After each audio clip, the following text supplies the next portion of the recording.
Hello guys, അപ്പോൾ ഒരു Sunday outing vlog ആയാലോ?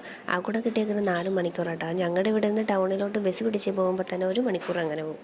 ഞങ്ങൾക്ക് ഹോസ്റ്റലിൽ നിന്ന് ഇറങ്ങണമെങ്കിൽ രജിസ്റ്ററിൽ എഴുതിയൊക്കെ വെക്കണം കേട്ടോ. അങ്ങനെ എഴുതിയൊക്കെ വെച്ച് പകുതി നടന്നെത്തിയപ്പോഴാണ് കുട എടുക്കാൻ ഞാൻ കാര്യം ആലോചിച്ചത്. എനിക്കാണെങ്കിൽ വെയിൽ ചെറുതായിട്ടൊന്ന് കൊണ്ടാതെ അപ്പം എനിക്ക് തലവേദന എടുക്കും. ബസ് സ്റ്റോപ്പിൽ എത്തിയിട്ടാട്ടോ എങ്ങോട്ട് പോകണമെന്ന് തീരുമാനിച്ചത്. പിന്നെ ഞങ്ങൾ നേരെ സ്റ്റുഡിയോയിലോട്ട് പോയി. അവിടെ എത്തിയപ്പോൾ ഒന്നും എടുക്കേണ്ട, വെറുതെ എല്ലാം നോക്കി ഇറങ്ങാമെന്നും പറഞ്ഞായിരുന്നു കയറിയത്.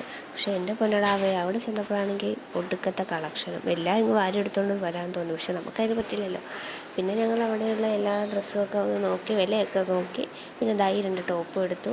പിന്നെ അവിടെ നിന്ന് നേരെ ഞങ്ങൾ ഫുഡ് കഴിക്കാൻ വേണ്ടിയിട്ടിരുന്നു. ഫുഡൊക്കെ കഴിച്ചു. അവിടെ കുറച്ച് നേരം ഇരുന്നു. ഫുഡ് കഴിച്ചുകൊണ്ടിരിക്കുമ്പോഴതാ ഈ ആടണോ എന്നുള്ള ഒറ്റ മൈൻഡായിരുന്നു കേട്ടോ.